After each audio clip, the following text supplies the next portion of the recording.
ভারত থেকে এক বস্তা কয়লা দেশে আনতে পারলেই 400 টাকা। এক একজন আনেন কয়েক বস্তা কয়লা। অবৈধ পথে এসব কয়লা আনলেও এপারে এসে সব বৈধ হয়ে যায় চোখের পলকে। সুপ্রিয় দর্শক, এবার আমরা নিহত এক শ্রমিকের বাড়িতে যাব, জানতে চাইব কিভাবে মারা গেলেন তিনি। আবুল হাসান উত্তর শ্রীপুর কলগাঁও গ্রামের বাসিন্দা। স্থানীয় গণমাধ্যমগুলো বলছে 15 সেপ্টেম্বর 2024 তারিখ 10 থেকে 12 জনের একটি গ্রুপ চোরাই পথে কয়লা আনতে যান ভারতের মেঘালয়ে। সেই সময় অন্যরা বের হতে পারলেও মারা যান আবুল হাসান।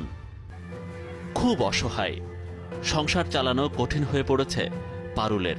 এই পরিবারটা এখন দেখবে কে?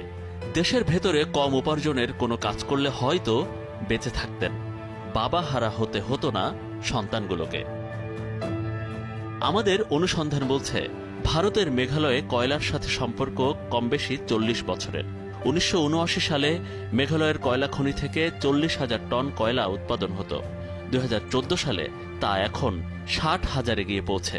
2014 সালে ভারতের গ্রিন ট্রাইব্যুনাল খনিগুলো বন্ধ করে দেয়। এখন চলছে অবৈধভাবে। এই কারণে ভারতের শ্রমিকদের চেয়ে বাংলাদেশের শ্রমিকদের চাহিদা বেশি।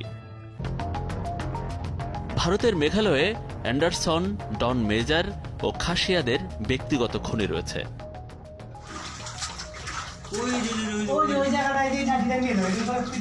দুই ধাপে বাংলাদেশিরা কাজ করেন। প্রথমত সুনামগঞ্জের সীমান্ত এলাকার কিছু মানুষ খনিগুলোতে কাজ করে।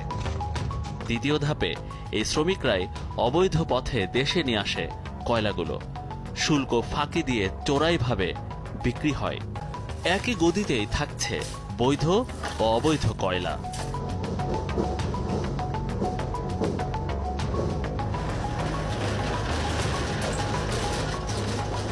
ট্যাকেরহাট কয়লা ডিপো।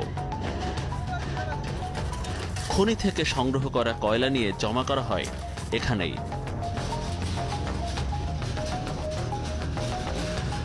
চোরাই কয়লার ডিপোগুলোর দিকেই নজর আমাদের। ঢুকতেই মুনির ও আহমদ আলীর ব্যবসা প্রতিষ্ঠান। কারো দেখা মিলল না, পুরো গদি খালি করে ফেলেছেন। দরজায় ঝুলছে তালা। এটি হচ্ছে মুনির, আহমদ আলী, আক্কাস আলী কয়েকজনের জয়েন্ট এই কয়লার গদিটি। এখানে তারা হচ্ছে বিভিন্ন সময় আড্ডা দেয়। আমরা ওখানে যে চেয়ারগুলো দেখছি এবং এখানে তারা আড্ডা দেয় এবং তারা সারা রাত এখান থেকে কয়লা নিয়ে যাওয়া, এখান থেকে নিয়ে বিভিন্ন জায়গায় বিক্রি করা হয়েছে, যেগুলো আমরা রাতে দেখেছি। এর মধ্যে হচ্ছে যে কয়লার কিছু চিহ্ন এখানে দেখা যাচ্ছে। এখানে